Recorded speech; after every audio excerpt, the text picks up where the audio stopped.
आज हम सब सामाजिक विज्ञान के अंतर्गत भूगोल विषय के कृषि पाठ का अध्ययन करेंगे। तो आए कृषि पाठ का आरंभ करें। कृषि भारत का एक प्राचीन व्यवसाय है। विश्व के कृषि प्रधान देशों में भारत की गणना की जाती है। भारत के कुल क्षेत्रफल के लगभग 51% भूमि पर कृषि का कार्य होता है। कृषि एक प्राथमिक क्रिया है। भारत की लगभग 2/3 जनसंख्या कृषि कार्यों में संलग्न है।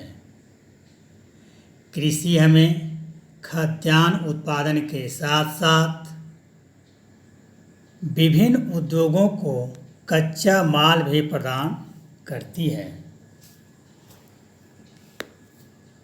आए कृषि के विभिन्न प्रकार को हम जानें। भौतिक वातावरण, भूमि की उत्पादकता, तकनीकी उन्नति, सामाजिक और सांस्कृतिक प्रथाओं के आधार पर भारत में विभिन्न प्रकार की कृषि पद्धतियाँ पाई जाती हैं, जिनमें पहला है प्रारंभिक जीविका निर्वाहन कृषि, दूसरा है गहन जीविका कृषि, तीसरा है वाणिज्यिक कृषि और चौथा है रोपण कृषि। इसमें प्रारंभिक जीविका निर्वाहन कृषि के अंतर्गत छोटे किसानों द्वारा अपने परिवार की सहायता से एक छोटी सी भूमि के टुकड़े पर कृषि की जाती है। इसमें मुख्यतः पुराने कृषि के उपकरणों द्वारा कृषि का कार्य किया जाता है। इस प्रकार की कृषि प्रायः मानसून, मृदा की प्राकृतिक उर्वरता और फसल उगाने के लिए पर्यावरणीय परिस्थितियों की उपयुक्तता पर निर्भर करती है। इसलिए इस प्रकार की कृषि को कर्तन दहन प्रणाली कृषि कहा जाता है। इस कृषि के अंतर्गत किसान जंगल को साफ कर वहाँ कृषि का कार्य करता है और 2-3 वर्ष के बाद जब उत्पादन कम होने लगता है तो वह उस भूमि को छोड़कर अगले जंगल की भूमि की तलाश करता है और वहाँ वह पुनः जंगल के कृषि को वह साफ करके खेती करता है। इस प्रकार के कृषि को हम पूर्वी उत्तर प्रदेश में झूम भी कहते हैं। दूसरा है गहन जीविका कृषि। गहन जीविका कृषि भारत में गहन जीविका कृषि उन क्षेत्रों में की जाती है जहाँ पर जनसंख्या का भूमि पर बहुत ज़्यादा दबाव होता है, अर्थात जहाँ जनसंख्या बहुत ज़्यादा पाई जाती है। यह श्रम प्रधान कृषि है जहाँ अधिक उत्पादन के लिए अत्यधिक मात्रा में उर्वरकों एवं सिंचाई का प्रयोग किया जाता है। यहाँ इस क्षेत्र में रोजगार के वैकल्पिक व्यवस्था नहीं होती है। तीसरा है वाणिज्यिक कृषि। वाणिज्यिक कृषि के अंतर्गत कृषि से अच्छी आय प्राप्त करने के लिए आधुनिक तरीकों का बड़े पैमाने पर उपयोग करना वाणिज्यिक कृषि कहलाता है। इस प्रकार की कृषि के मुख्य लक्षण आधुनिक निवेशों जैसे अधिक पैदावार करने वाले बीजों, रासायनिक उर्वरकों और कीटनाशक दवाओं का प्रयोग विस्तृत भूमि पर उच्च पैदावार प्राप्त करने के लिए किया जाता है। कृषि का वाणिज्यिकीकरण एक स्थान से दूसरे स्थान पर सिंचाई सुविधा और जलवायु आदि के आधार पर भिन्न होता है। उदाहरण के लिए हरियाणा और पंजाब में चावल वाणिज्यिक की फसल है, परंतु उड़ीसा में यह एक जीविका फसल माना जाता है, क्योंकि वहाँ के लोग इसे अपने मुख्य भोजन के रूप में प्रयोग करते हैं। अगला कृषि के प्रकार में रोपण कृषि आता है।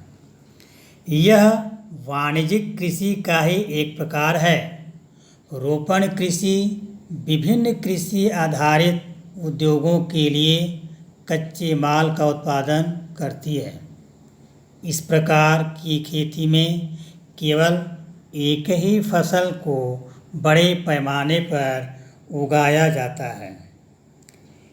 इस प्रकार की खेती में अत्यधिक पूंजी और प्रवासी श्रमिकों की आवश्यकता होती है। रोपण कृषि के लिए परिवहन, संचार साधन और उचित बाजार इन सबों की आवश्यकता होती है। असम और बंगाल में चाय तथा कर्नाटक में कॉफ़ी वहाँ की मुख्य रोपण फसल हैं। अब हम शस्य प्रारूप पर चर्चा करें। शस्य प्रारूप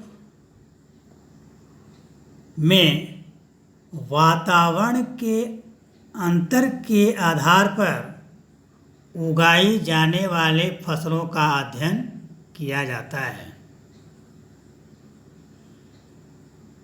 भारत में 3 प्रकार के शस्य ऋतुएं पाई जाती हैं।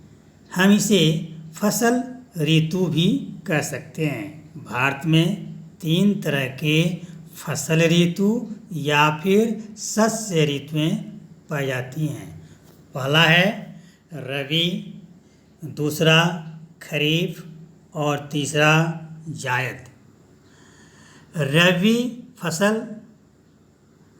फसलों को शीत ऋतु में अक्टूबर से दिसंबर के मध्य में बोया जाता है और ग्रीष्म ऋतु में अप्रैल से जून के मध्य काटा जाता है। गेहूँ, जौ, मटर, चना और सरसों कुछ प्रमुख रबी फसलें कहा जाता है। पंजाब, हरियाणा, हिमाचल प्रदेश, उत्तर प्रदेश, जम्मू कश्मीर और झारखंड में रबी की फसलों को उगाया जाता है। दूसरा है खरीफ फसल।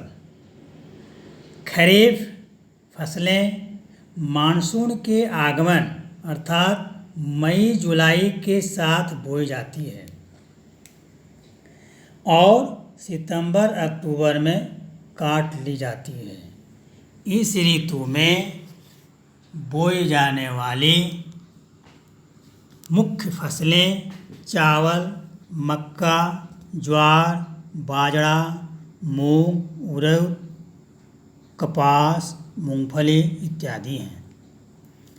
धान की खेती मुख्यतः खरीफ फसल है और यह पश्चिम बंगाल, उड़ीसा, असम, बिहार, उत्तर प्रदेश, आंध्र प्रदेश, केरल, तमिलनाडु की भागों में की जाती है। पश्चिम बंगाल, उड़ीसा और असम के अच्छे सिंचित क्षेत्रों में धान की 3 फसलें आस, अमन और बोरो के रूप में उगाई जाती हैं। तीसरा है जायद। जायद फसल रबी और खरीफ के बीच ग्रीष्म ऋतु अर्थात मार्च जून में बोई जाने वाली फसल को हम जायद फसल कहते हैं। इस ऋतु की मुख्य फसलें खीरा, खरबूजा, तरबूज, सब्जियां इत्यादि हैं। अब हम मुख्य फसल पर चर्चा करेंगे, अर्थात मुख्य फसलों के रूप में खाद्य फसल कौन कौन से हैं। तो मिट्टी, जलवायु और कृषि पद्धति के अंतर के कारण देश के विभिन्न क्षेत्रों में अनेक प्रकार के खाद्य और अखाद्य फसलें उगाई जाती हैं। खाद्य फसलों के अंतर्गत चावल, गेहूँ, मोटे अनाज, मक्का, दालें, तिलहन, गन्ना, चाय और कॉफ़ी की खेती की जाती है। इनमें चावल भारत के अधिकांश लोगों का खाद्यान्न फसल है। चावल खरीफ की फसल है जिसे उगाने के लिए उच्च तापमान तथा अधिक आर्द्रता की आवश्यकता होती है। इसे अधिक वर्षा वाले क्षेत्रों में उगाया जाता है। कम वर्षा वाले क्षेत्रों जैसे पंजाब, हरियाणा, पश्चिम उत्तर प्रदेश और राजस्थान के कुछ भागों में इसे नहरों और कुओं द्वारा सिंचाई करके खेती की जाती है। दूसरा है गेहूँ। गेहूँ भारत की दूसरी सबसे महत्वपूर्ण फसल मानी जाती है। गेहूँ को उगाने के समय शीत ऋतु तथा पकने के समय धूप की आवश्यकता होती है। पश्चिम में गंगा सतलुज का मैदान और दक्कन का काली मिट्टी वाला प्रदेश गेहूँ उगाने वाले 2 मुख्य क्षेत्र माने जाते हैं। मोटे अनाज के रूप में हम ज्वार, बाजरा और रागी को मानते हैं। ज्वार जो फसल है, ज्वार में प्रचुर मात्रा में पोटेशियम, फास्फोरस, कैल्शियम तथा सोडियम पाया जाता है। क्षेत्रफल और उत्पादन की दृष्टि से ज्वार देश की तीसरी महत्वपूर्ण खाद्य फसल है। यह फसल वर्षा पर निर्भर करती है। अधिकांश आर्द्र क्षेत्रों में उगाए जाने के कारण इसके लिए सिंचाई की आवश्यकता नहीं होती है। दूसरा है बाजरा। बाजरा यह बलुआ और उथली काली मिट्टी पर उगाया जाता है। राजस्थान इसका सबसे बड़ा उत्पादक राज्य माना जाता है। इसके अतिरिक्त गुजरात, हरियाणा, महाराष्ट्र और उत्तर प्रदेश में भी यह उगाया जाता है। इसमें लोहा, मैग्नीशियम, तांबा, जस्ता, कैल्शियम एवं विटामिन अच्छी मात्रा में पाई जाती हैं। मोटे अनाज के तौर पर रागी आते हैं। यह लाल, काली, बलुआ, दोमट मिट्टी पर अच्छी तरह से उगाई जाती है। कर्नाटक राज्य रागी का सबसे बड़ा उत्पादक राज्य है। इसके बाद क्रमशः तमिलनाडु, हिमाचल प्रदेश, उत्तराखंड, सिक्किम, झारखंड और अरुणाचल प्रदेश इसके उत्पादक राज्य हैं। रागी में प्रचुर मात्रा में लोहा, कैल्शियम पाए जाते हैं। इसमें भूसी भी काफ़ी मात्रा में पाई जाती है। मक्का, इसका उपयोग खाद्यान्न एवं चारा दोनों के रूप में होता है। मक्का एक खरीफ फसल है। बिहार जैसे कुछ राज्यों में मक्का रबी की ऋतु में भी पैदा की जाती है। इसके उत्पादन के लिए 21 से 27 डिग्री सेंटीग्रेड तापमान तथा पुरानी जलोढ़ मृदा अधिक उपयोगी मानी जाती है। उन्नत किस्म के बीजों, उर्वरकों और सिंचाई के प्रयोग से इसके उत्पादन में अत्यधिक वृद्धि हुई है। अगला फसल है दाल। दाल जो है भारत विश्व में दालों का सबसे बड़ा उपभोक्ता और उत्पादक के रूप में जाना जाता है। दाल शाकाहारी भोजन में सर्वाधिक प्रोटीनदायक है। दालों के लिए कम नमी की आवश्यकता होती है, इसलिए इन्हें शुष्क परिस्थितियों में भी उगाया जाता है।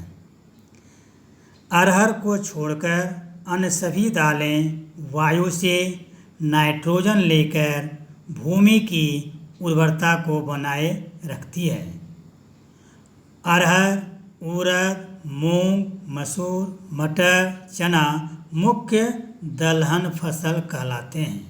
इसमें मटर और चना रबी की तथा अरहर, उड़द और मूंग खरीफ की फसल मानी जाती हैं। के बाद है तिलहन। तिलहन जो है,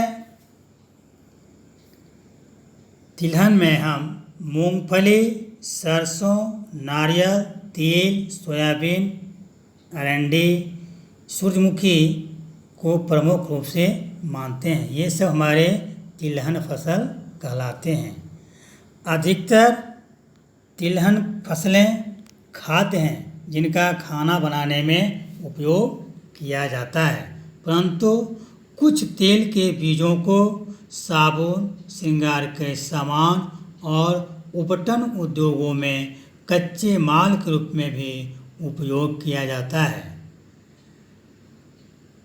तिलहन की मुख्य फसल मूंगफली है और यह एक खरीफ की फसल है। गुजरात मूंगफली का सबसे बड़ा उत्पादक राज्य है। इसके बाद आंध्र प्रदेश, तमिलनाडु, कर्नाटक और दक्षिण के महाराष्ट्र राज्य आते हैं। अलसी और सरसों रबी की तथा तिल उत्तरी भारत में खरीफ और दक्षिण भारत में रबी की फसलें हैं। अरंडी रबी और खरीफ दोनों ही ऋतुओं में उगाई जाती हैं। अगला फसल है गन्ना। गन्ना एक उष्ण और उपोष्ण कटिबंधीय फसल है। इसे अनेक प्रकार की मिट्टियों में उगाया जा सकता है। इसमें बुआई से लेकर कटाई तक काफ़ी शारीरिक श्रम की आवश्यकता होती है। यह चीनी, गुड़ और शीरा बनाने के लिए कच्चे माल के रूप में जाना जाता है। उत्तर प्रदेश, महाराष्ट्र, पंजाब, हरियाणा गन्ने के उत्पादन के प्रमुख राज्य माने जाते हैं। अगला है चाय। चाय एक रोपण फसल है और एक महत्वपूर्ण पेय पदार्थ है। इसकी शुरुआत भारत में अंग्रेज़ों ने की थी। चाय का पौधा उष्ण और उपोष्ण कटिबंधीय जलवायु प्रदेशों में उगाया जाता है। इसके लिए ह्यूमस और जीवाश्म युक्त गहरी मिट्टी और जल निकास वाला ढलुआ भूमि उपयुक्त माना जाता है। संपूर्ण वर्ष समान रूप से होने वाली वर्षा की बौछारें चाय की कोमल पत्तियों के विकास में अत्यधिक सहायक होती है। चाय एक श्रम प्रधान कृषि है। इसके लिए प्रचुर मात्रा में सस्ते और कुशल श्रमिक की आवश्यकता होती है। चाय की ताजगी बनाए रखने के लिए उसके पत्तियों को बागान में ही संशोधित किया जाता है।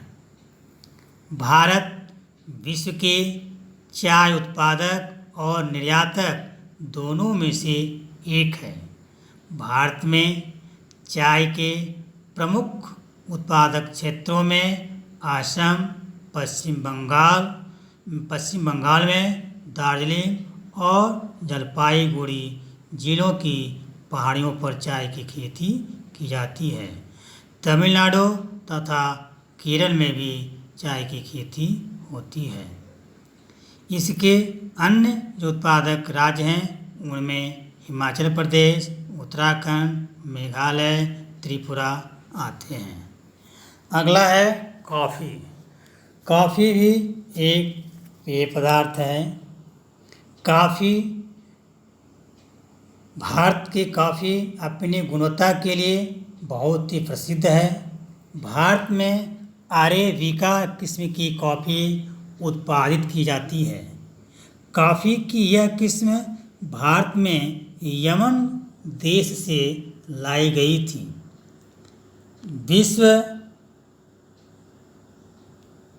विश्व के इस कॉफ़ी की अधिक मांग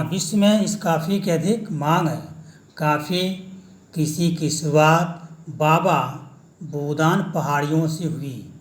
कॉफ़ी का प्रमुख उत्पादक राज्य कर्नाटक है। अगला अखाद्य फसलें। अखाद्य फसलें में हम रबर को मानते हैं और रबर, कपास और जूट जो हैं ये हमारे अखाद्य फसल कहलाते हैं। रबर जो है वह भूमध्य क्षेत्र की फसल मानी जाती है, परंतु विशेष परिस्थितियों में यह उष्ण और उपोष्ण क्षेत्रों में भी उगाई जाती है। रबर उद्योग के लिए एक महत्वपूर्ण कच्चा माल माना जाता है। कपास को भारत के पौधे का मूल स्थान माना जाता है, अर्थात कपास का मूल स्थान भारत को ही माना गया है। सूती कपड़ा उद्योग में कपास का एक मुख्य भूमिका होती है, अर्थात कपास सूती वस्त्र के लिए कच्चे माल के रूप में प्राप्त की जाती है। दक्कन पठार के शुष्क भागों में काली मिट्टी को कपास के उत्पादन के लिए अधिक उपयोगी माना जाता है। इस फसल को उगाने में उच्च तापमान, हल्की वर्षा और 210 पाला रहित दिन तथा खिली हुई धूप की आवश्यकता होती है। यह खरीफ की फसल है जिसे पककर तैयार होने में 6 से 8 महीने लगते हैं। तीसरा, अखाद्य फसलें के रूप में जूट को माना जाता है। जूट को सुनहरा रेशा भी कहा जाता है। इसका प्रयोग बोरियों, चटाई, रस्सी या धागे के रूप में किया जाता है। जूट के उत्पादन की उच्च लागत के कारण और कृत्रिम रेशों एवं पैकिंग सामग्री, विशेष रूप से नायलॉन की कम कीमत होने के कारण आज बाजार में जूट की मांग की कम हो गई है। इसलिए जूट की जो खेती होती है वह खेती कम लोग करना चाहते हैं। अब हम देखेंगे कि जो कृषि के कार्य होते हैं, इस कृषि के कार्य में हम सुधार कैसे कर सकते हैं या किया जाता है। कृषि सुधार यह कृषि उत्पादकता बढ़ाने के लिए की जाती है। कृषि उत्पादकता बढ़ाने के लिए तकनीकी और संस्थागत परिवर्तनों को प्रयोग में लाते हैं। सबसे पहले कृषि सुधार के अंतर्गत संस्थागत सुधार को हम देखते हैं कि संस्थागत सुधार के अनुसार कैसे हम कृषि में सुधार कर सकते हैं। प्रमुख संस्थागत सुधारों में सामूहिकता, भूमि का एकत्रीकरण जैसे चकबंदी, सहकारी समितियों का विकास इत्यादि, या जमींदारी प्रथा का उन्मूलन आदि आते हैं। भूमि पर पुश्तैनी अधिकार के कारण यह अनेक टुकड़ों में बढ़ती जा रही है, जिससे उत्पादकता में कमी हो रही थी। इसलिए प्रथम पंचवर्षीय योजनाओं में भूमि सुधार पर मुख्य रूप से ध्यान केंद्रित किया गया और चकबंदी लाई गई। इसके बाद जमींदारी प्रथा का उन्मूलन हुआ। इस तरह से संस्थागत सुधार किया गया, जिससे कृषि के उत्पादन या कृषि के कार्य में सुधार हो सके। दूसरा है प्रौद्योगिकी सुधार। इसके अंतर्गत भूमि सुधार संबंधित कानूनों को लागू किया गया, लेकिन उनका कार्यान्वयन उचित रूप से नहीं हो सका। भारत सरकार ने 1960-70 के दशक में कृषि क्षेत्र में सुधार के लिए सफ़ेद एवं हरित क्रांति जैसे आंदोलन शुरू किए। श्वेत अर्थात सफ़ेद दूध से संबंधित, और हरित क्रांति जो है वह अनाज से संबंधित क्रांति थी, खाद्यान्न से संबंधित क्रांति थी। प्रौद्योगिकी सुधार के अंतर्गत भूमि विकास कार्यक्रम भी किए गए हैं।